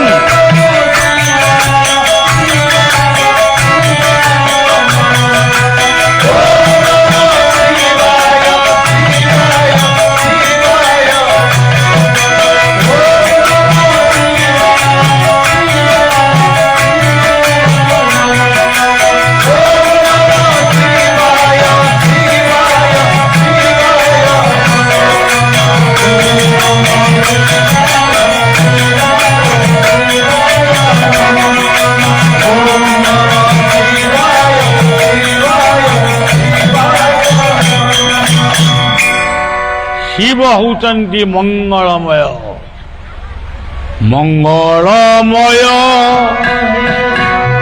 ତୁମରି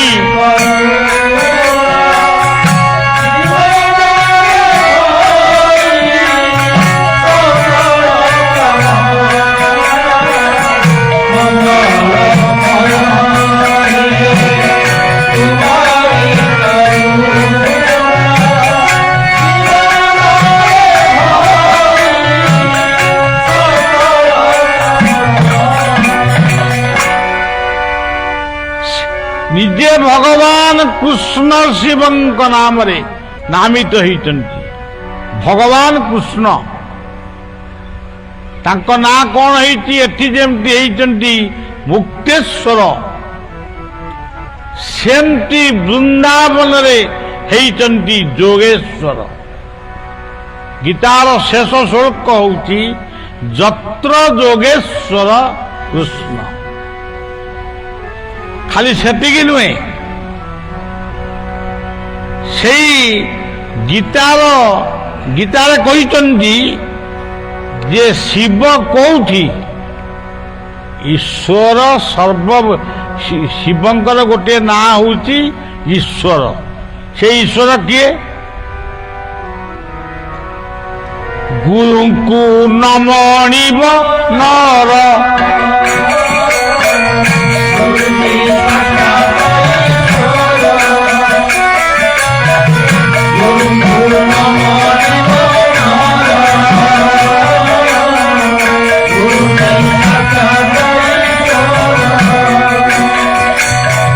ମୋତେ ପୂଜିବ ଗୁରୁଦେ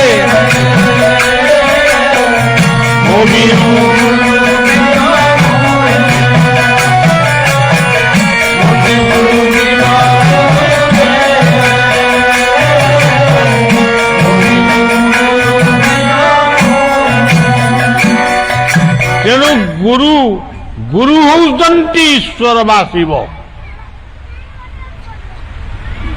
ଗୀତାର ମୁଖ୍ୟ ଯୋଗରେ କହିଲେ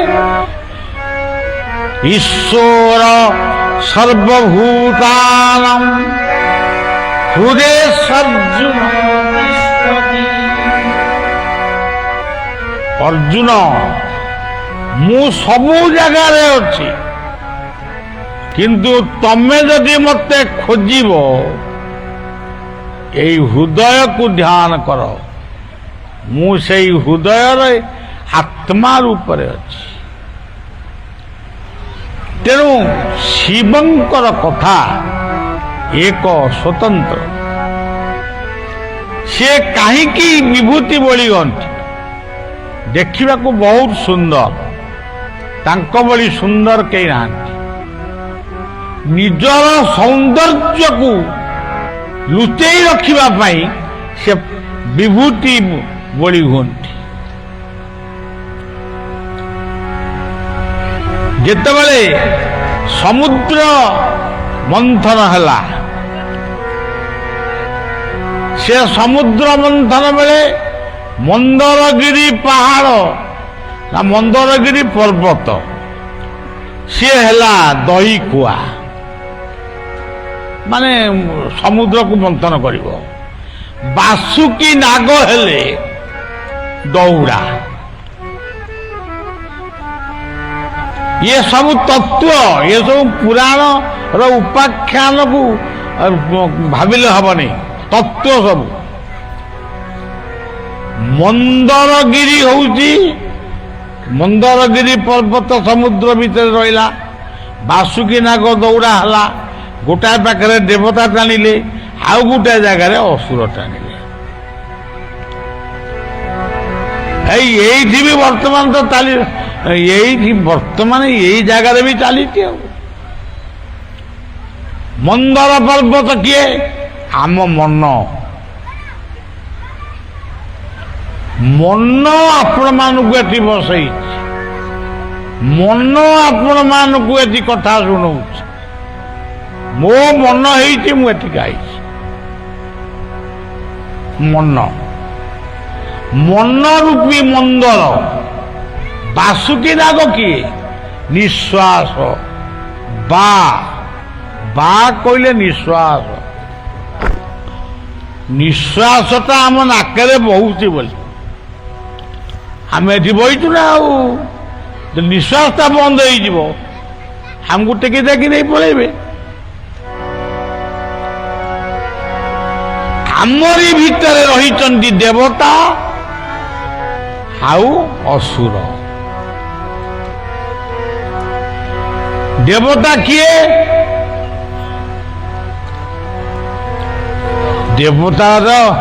ଦେବତା କିଏ? ସବୁ ତ ଦେବତା ଆଉ। ଅଭୟಂ ସତ୍ୟ ସଂସୁତି ଦାନଂ।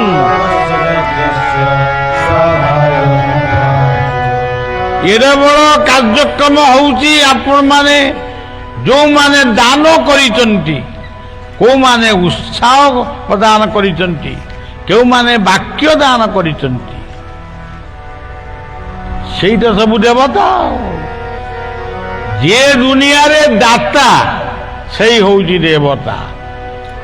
ସୂର୍ଯ୍ୟ କିରଣ ଦିଅନ୍ତି ଦେବତା, ପୃଥିବୀ ଧାରଣ କରନ୍ତି ଦେବତା, ସମୁଦ୍ର ବର୍ଷା ଦିଅନ୍ତି ଦେବତା, ପବନ ଆମକୁ ବଞ୍ଚେଇ ରଖନ୍ତି ଦେବତା, ଅଗ୍ନି ଆମକୁ ଉତ୍ତାପ ଦିଅନ୍ତି ଦେବତା, ଚନ୍ଦ୍ର ଆମକୁ ଔଷଧ ଦିଅନ୍ତି ଏ ଦେବତା।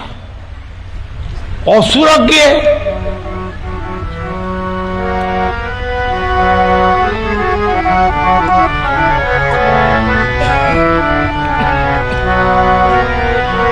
ଯିଏ ଅନ୍ୟକୁ ମାରେ, ଖଣ୍ଟ,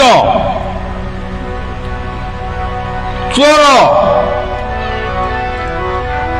ଯୋଉ ତାକୁ ଗୀତା କହିଛନ୍ତି, ମୁଁ କିଛି କହୁନି।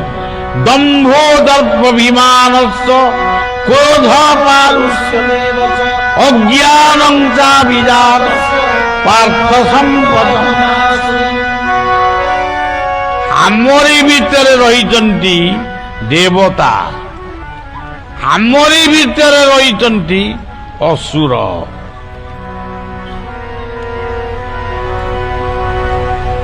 ଏଇ ଆମେ ଆସିଲା ବେଳୁ ଏଇ ଗାଁର ଗୋଟିଏ ପୁଅ, ତା ନାଁଟି ମୁଁ ଭୁଲି ଯାଉଛି, ଗୋଟେ ସୁନ୍ଦର ପଦ୍ୟ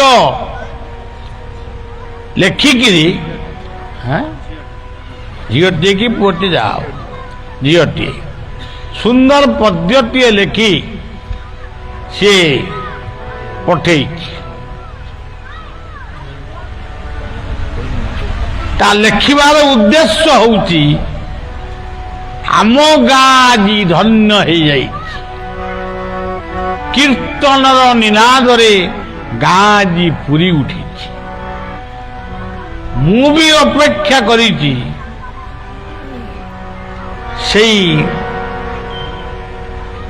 ସେଇ ଗୁରୁଙ୍କୁ ବା ସେଇ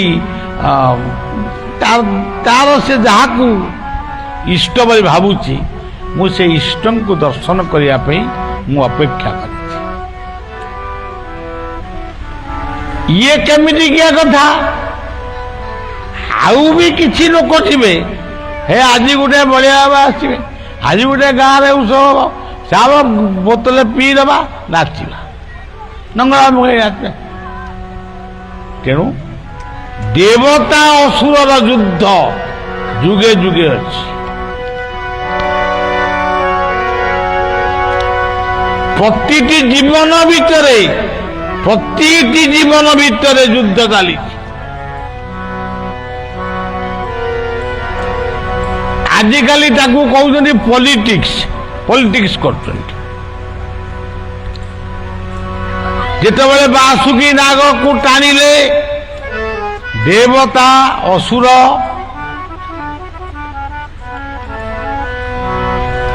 ଯାହା ସମୁଦ୍ରରୁ ବାହାରିଲା ସବୁଯାକ ଦେବତା ନେଇଗଲେ।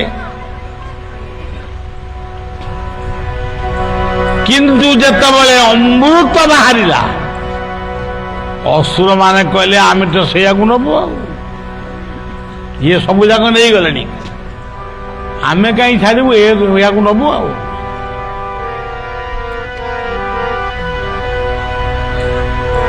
ତେଣୁ ସିଏ ଯୋଉ ସାପକୁ ମନ୍ଥନ କଲାବେଳେ ଯୋଉ ବିଷ ବାହାରିଲା ତାକୁ ତ କେହି ନେଲେନି, ଦେବତା ନେଲେନି କି ଅସୁର ନେଲେନି, ନେଲା କି ଦେବ ମହାଦେବ, ସେଇ ନାକି ସେ ବଡ ଠାକୁର। ଶିବ କହିଲେ ମୁଁ ତାକୁ ନେବି।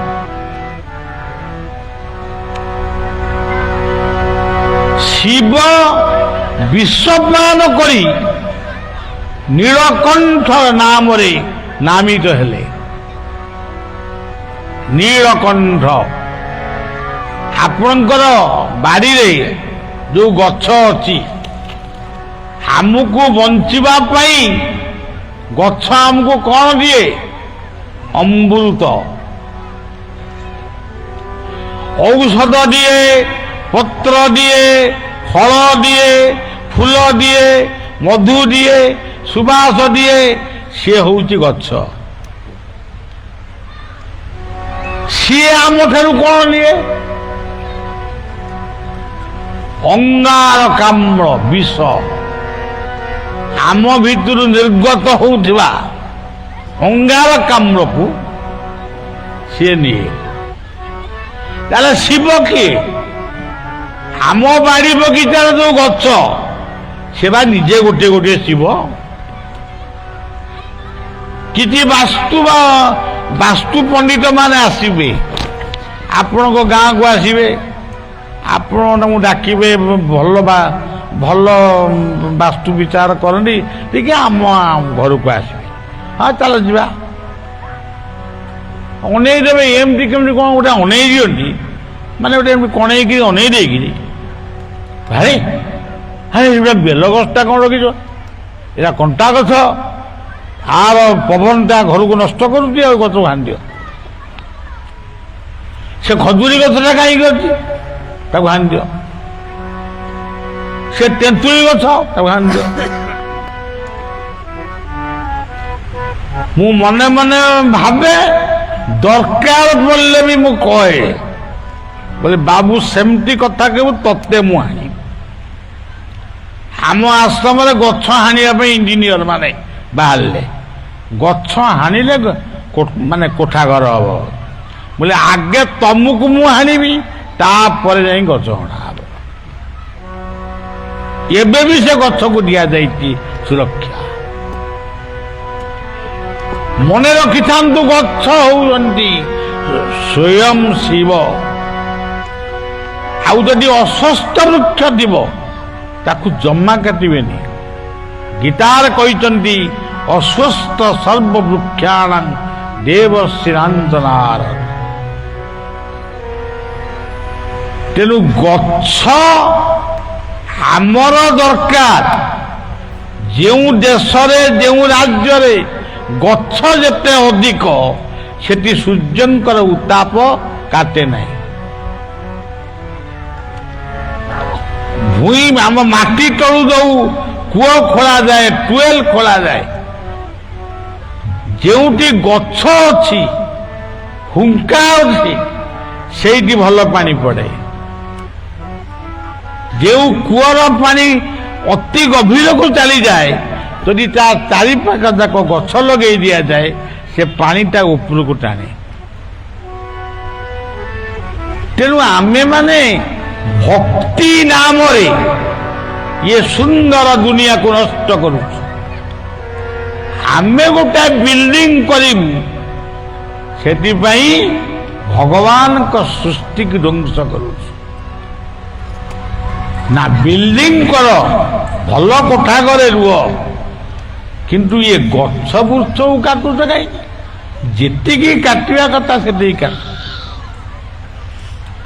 ଆପଣମାନେ ଜାଣିଛନ୍ତି ଭାଗବତର କଥା,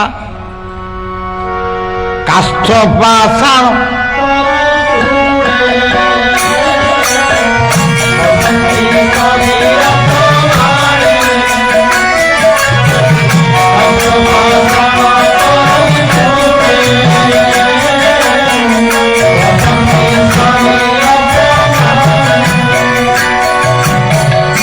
କାଠରେ ଆମେ କୋଉ ଦେବତାଙ୍କୁ ପୂଜା କରୁ? ଜଗନ୍ନାଥ। ଆଚ୍ଛା ପାଷାଣରେ କାହାକୁ ପୂଜା କରୁ? ବଳଦେବ। ଆମର ଯୋଉ କେନ୍ଦ୍ରାପଡ଼ା ବଳଦେବ ସେ କୋଉଥିରେ ତିଆରି? ପାଷାଣରେ। ଆମ ମୁକ୍ତେଶ୍ୱର ସେ କୋଉଥିରେ ତିଆରି? ପଥରରେ ତିଆରି। କାଷ୍ଠ ପାଷାଣ। ତରୁ କହିଲେ ବୃକ୍ଷ। ଆମର ଯୋଉ ଘର ପ୍ରତିଷ୍ଠା ଗାଁ ଗହଳିରେ କରନ୍ତି, ବ୍ରାହ୍ମଣ ମାନେ ତାଲିକା ଦିଅନ୍ତି, ସେ ସେଥିରେ ଲେଖନ୍ତି ପଞ୍ଚ ପଲ୍ଲବ। ପଲ୍ଲବ ମାନେ ପତ୍ର। ସେଟା କଣ? କୋଉ କୋଉ ପଲ୍ଲବ? ଆମ୍ବ, ଓସ୍ତ, ବର, ଜାମୁ, କଇଁଥ। ଆଚ୍ଛା ଏଇ ଗାଁଟାକୁ ଦେଖିବା, ଇଏ 5ଟି ଗଛରୁ କେଇଟା ଗଛ ଅଛି? ସବୁ ଗଛ ନଥିବ। ଆମ୍ବ ଗଛ ଥିବ, ଓସ୍ତ ଗଛ ଥିବ, ମାନେ ତାଙ୍କ ଦୟାରେ ଥିବ, ନହେଲେ ହାଣ୍ଡିଆ ଯୋଉଟା। ଆମ୍ବ, ଓସ୍ତ, ବର ଗଛ ସେଇଟା ବି ଆଉ ଗାଁରେ ଦେଖାଯାଉନି, କାରଣ ମାନେ ବହୁତ ଲମ୍ବାଳିଆ ହଉଛି ତ। ଏମାନେ ସମାଜକୁ ଆଜି ଯୋଉ ଛୁଆଟିଏ ଜନ୍ମ ହଉଛି ତା ପାଇଁ ଦରକାର ବଞ୍ଚିବା ପାଇଁ ଅମ୍ଳଜାନ। এই অম্লজান রূপক অমৃত এই আম্ব ওস্ত এইসব গছ দিଅନ୍ତି, কিন্তু ଆମେ ତାକୁ କାଟୁ। ଜାମୁ ସେଇଟା କାମା ଥିବ,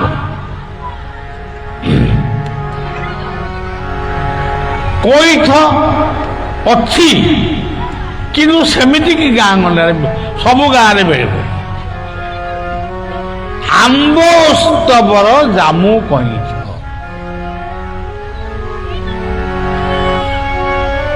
ଏଇ ହଉଛନ୍ତି ମୁକ୍ତେଶ୍ୱରଙ୍କ ସୃଷ୍ଟିର ସୁନ୍ଦର ବୃକ୍ଷ,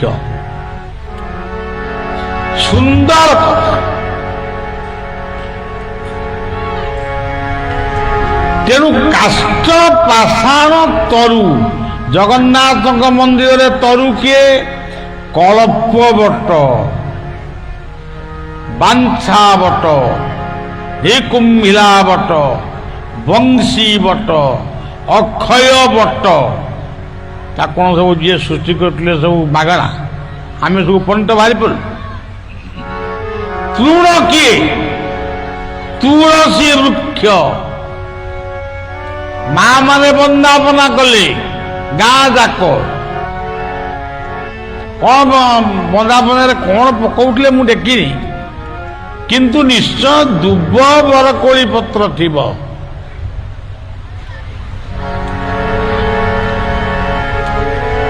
ଆଜି ଗାଈ ଖାଇବା ପାଇଁ ଦୁବ ନାହିଁ, ଆଉ ବନ୍ଦାପନା କଣ ହବ? ଛେଳି ଖାଇବା, ଛେଳି କହିଲେ ମାଇ ଛେଳି ନୁହଁ, ଏଇ ଯୋଉ ଖାସି, ତାଙ୍କୁ ଖାଇବାକୁ ଭଲ ଦିଆହଉଛି। ବେଶୀ ମୋଟା ହେଲେ ତାର ଭଲ ମାଂସ ହବ। ବାବୁ ଇଏ କଳି ଯୁଗରେ ଆମକୁ ଢିଅ ବଳରାମପୁର ଗଲା ଖାଲି ଡାକୁଛ ତମେ ସବୁ ଆମର ଶିଶୁ ଅନନ୍ତଙ୍କର ଯଜ୍ଞକୁ ଯେତେ ପରିବା ଲାଗେ ଏ ଢିଅ ବଳରାମପୁରରୁ ଯାଏ। ସୋଦା ଖାଆନ୍ତି ଏମାନେ। କାଲି ବି କହୁଥିଲି ନା ମୁଁ ଯିବିନି। ତମେ ଦିନ 12:30 ବେଳେ ଆଇଛ ନିମନ୍ତ୍ରଣ ନେଇ। ଆଜି ଶୁଣିଲି ବାବା ଟିକେ ଛୋଟ ଗାଡ଼ିରେ ଆସିବେ। ଆଚ୍ଛା ଆଜି ମୋ ଛୋଟ ଗାଡ଼ି ନଥାନ୍ତା ତାହେଲେ କେମିତି ଆଇଥାଏ? ତେଣୁ ମୁଁ ଆସିଛି ଆପଣମାନଙ୍କର ସହିତ ଆମର ସମ୍ପର୍କଟା ସେମିତି ଅଛି ନା ଭିତରେ। ଆଉ ମୁଁ ଆସିଥିଲି ଆଇଟିପୁର। କାହିଁକି ଆଇଟିପୁର ଆଇଛି? ସେମିତି ସମ୍ପର୍କଟା ସେମିତି ଟାଣୁଆ ସମ୍ପର୍କ ଅଛି ନା। ସେମିତି ଝିଅ ବଳରାମପୁର, ଭୁବନାଥ ବଳରାମ, ଆମ ବଡ଼ ଠାକୁର ଏଠି ଅଛନ୍ତି ବଳରାମ, ସେ ବଳଦେବ, ଆଉ ଇଏ ଗାଁ ନାଁଟା ବି ବଳରାମ। ତେଣୁ ବଳରାମପୁରକୁ ଆମେ ଆଇଲୁ। ଆଉ ତେଣୁ ମୋଟାମୋଟି କଥା, କାଷ୍ଠ ପାଷାଣ ତରୁତୃଣେ ବସନ୍ତି ଶରୀର ପ୍ରମାଣେ। ଆଉ ଯେଉଁ ଘର ଦୁଆର ମୁହଁରେ ତୁଳସୀ ଗଛ ନଥିବ ଆପଣ ଜାଣିବେ ସେ ହିନ୍ଦୁ। କିନ୍ତୁ ଏମିତି ଗୋଟିଏ ଧର୍ମ ନେଇଛି ଯେ ତାଙ୍କର ତୁଳସୀ ଗଛକୁ ସେ ବିଛୁଆତି ଗଛ ବୋଲି ଭାବନ୍ତି। ଏ କଥା ଆଉ କେହି କହୁନାହାନ୍ତି। ଏ କଥା ମୋର ସେ ଏ କଥା ଏଣିକି କହିବି ମତେ ଯେ ମାରିଦଉ ଯାହା କହୁ ପୁରା କହି। ତୁମେ ସନାତନ ଧର୍ମର କଣ୍ଟକ। ଆମ ମାଣବସା ପାଇଲି, ଆମ ଲକ୍ଷ୍ମୀ ପୂଜା, ଆମ ସିନ୍ଦୁର, ଆମ କାଚ ତମ ପାଇଁ ସବୁ ହଉଛି ବିଷ। ତୁଳସୀ ବେଲପତ୍ର ଇଏ ସବୁ ତମର କଣ ଭୁଲ କଲେ? ତେଣୁ ସେଇ ଭାଗବତର ପଦ ସକଳ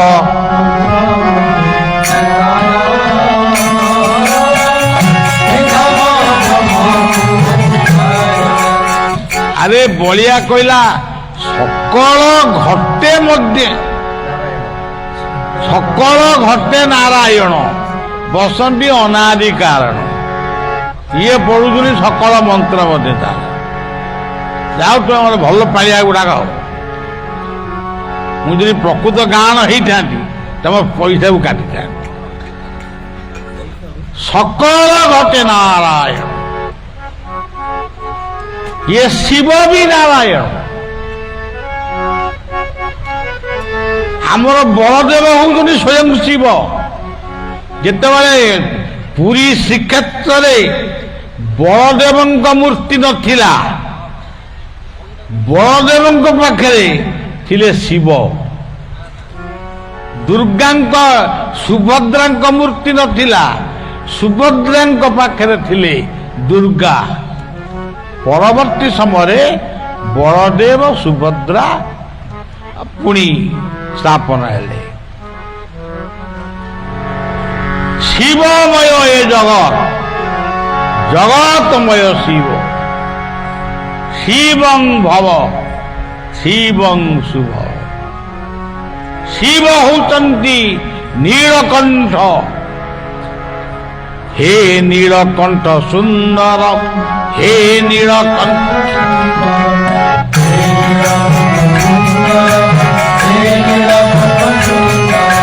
पार्वती बर सुंदर, पार्वती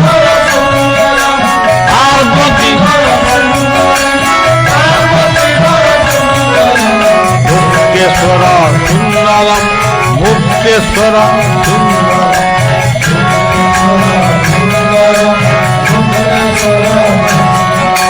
हे नीलकंठ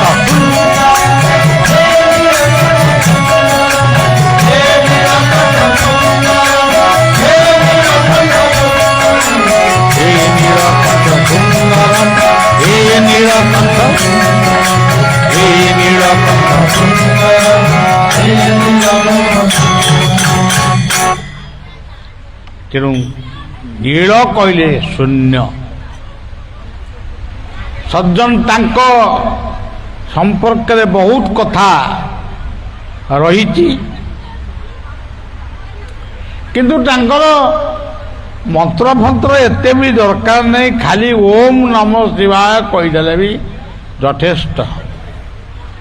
ଯଦି କେତେବେଳେ କୀର୍ତ୍ତନିଆ ପୁଅମାନେ ମୋର ଗୋଟେ ମଝିରେ ମଝିରେ ଏମିତି କରୁ କରୁ ଗୋଟେ ଶିବ ମନ୍ଦିରକୁ ଯାଆନ୍ତି, ଏଇ ଧୁନଟି ସତ୍ୟମ୍ ଶିବମ୍ ସୁନ୍ଦରମ୍, ଏ ଧୁନଟିକି କଲେ ବହୁତ ଆନନ୍ଦ ସୃଷ୍ଟି ହେବ। କିନ୍ତୁ ଆପଣମାନଙ୍କୁ ଗୋଟିଏ ନିବେଦନ ରହିଲା, ଆପଣମାନେ ଶିବଙ୍କ ନାଁରେ ଶିବଙ୍କୁ ଗଞ୍ଜେଇ ଦେବେନି। ତାପରେ ଆମର ଯେଉଁ ତ୍ରିନାଥ ମେଳା ହେଉଛି, ଶିବଙ୍କୁ ବି ଗଞ୍ଜେଇ ଦିଆହେଉଛି, ବ୍ରହ୍ମା ବିଷ୍ଣୁ ତାଙ୍କୁ ବି ଦିଆହେଲାଣି। ଆରେ ଇଏ କି କଥା, କ'ଣ ଗୋଟେ ଅର୍ଗାନାଇଜ କରୁଛ ଗଞ୍ଜେଇ ଦୋକ ନା କ'ଣ? ନା, କ୍ଷୀର ପିଅ, କ୍ଷୀର ଅମୃତ, ଦଧି ଅମୃତ, ଘିଅ ଅମୃତ, ଲହୁଣୀ ଅମୃତ। ଇଏ ଅମୃତକୁ ଛାଡ଼ି ପିଲାମାନେ ଆମ ସମୁଦ୍ର କୂଳିଆ ଗାଁରେ, ଏ ସବୁ ସମୁଦ୍ର କୂଳିଆ ଗାଁରେ ଏଇଠି ନଡ଼ିଆ ଗଛ ମିଳେ, କିଛି ବାଟ ଗଲେ ଆଉ ମିଳିବନି। ମୟୂରଭଞ୍ଜ ଜିଲ୍ଲାରେ ନଡ଼ିଆ ଗଛ ନାହିଁ, ଭଦ୍ରକ ଜିଲ୍ଲାରେ ବି ନାହିଁ। ତେଣୁ ଆମ ପାଖରେ ଗୋଟେ ଅମୃତ ଅଛି, ସଲ୍ଲୀଳ ମମୃତ ତୁଲ୍ୟମ୍ ଦଦ୍ଦୁରାଜୀବାନନ୍ତମ୍। ଆମେ ଅମୃତ ପାନ କରିବା, ଶିବଙ୍କ ଭଳି ସୁନ୍ଦର ହବା। ଆଉ ବିୟୁଟି ପାର୍ଲରକୁ ଯାଇକି ସୁନ୍ଦର ଜମା ହବ। ଆମେ ଖାଦ୍ୟ, ଉତ୍ତମ ଖାଦ୍ୟ ଖାଇ ସୁନ୍ଦର ହବା। ତାପରେ ନିଶା ମାଦକ ଛାଡ଼ି ଆମେ ପାଠୁଆ ହବା। ଗଣେଶଙ୍କ ଭଳି ଖାଲି ଗଣେଶ ଗଣେଶ କହିଲେ ହବନି। ଆମେ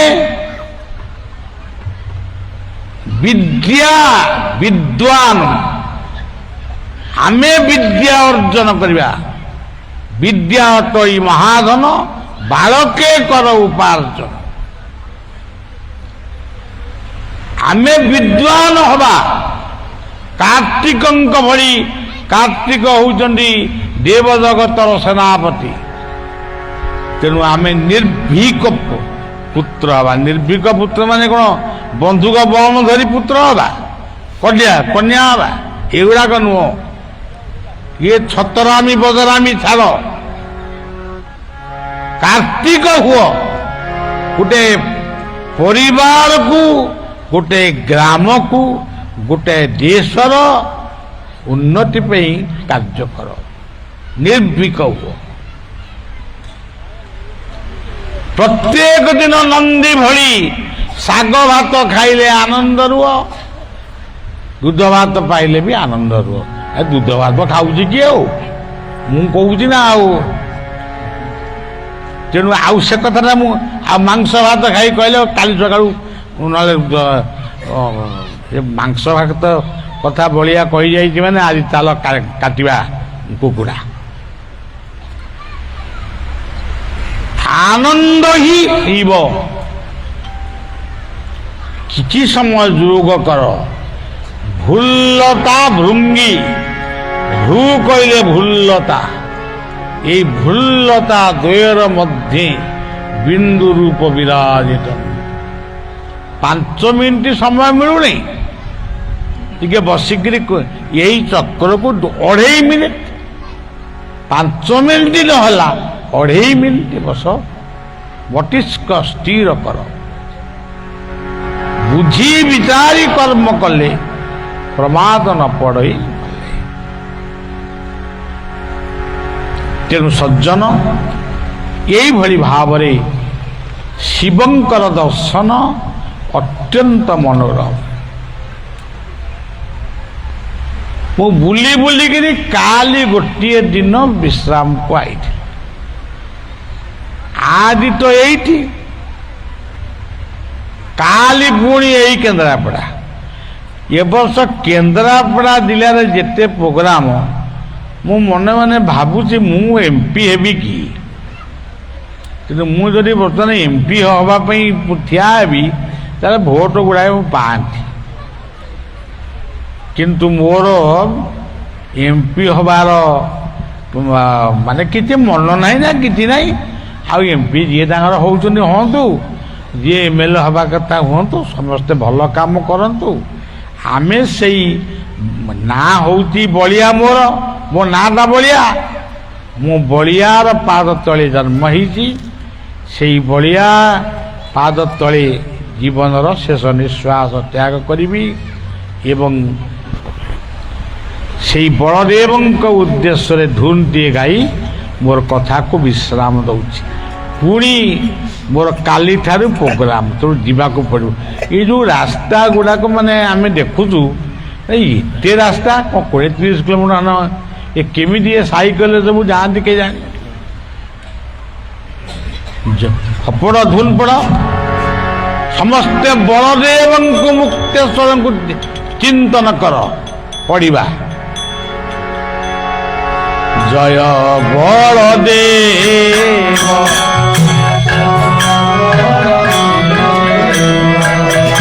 ଧର୍ମ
জয় জয় রাধা জয় জয় রাধে জয় জয় রাধে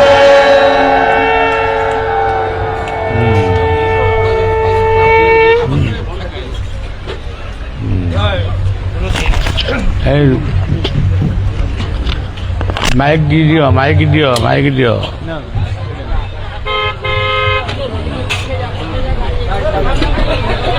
Alhamdulillah.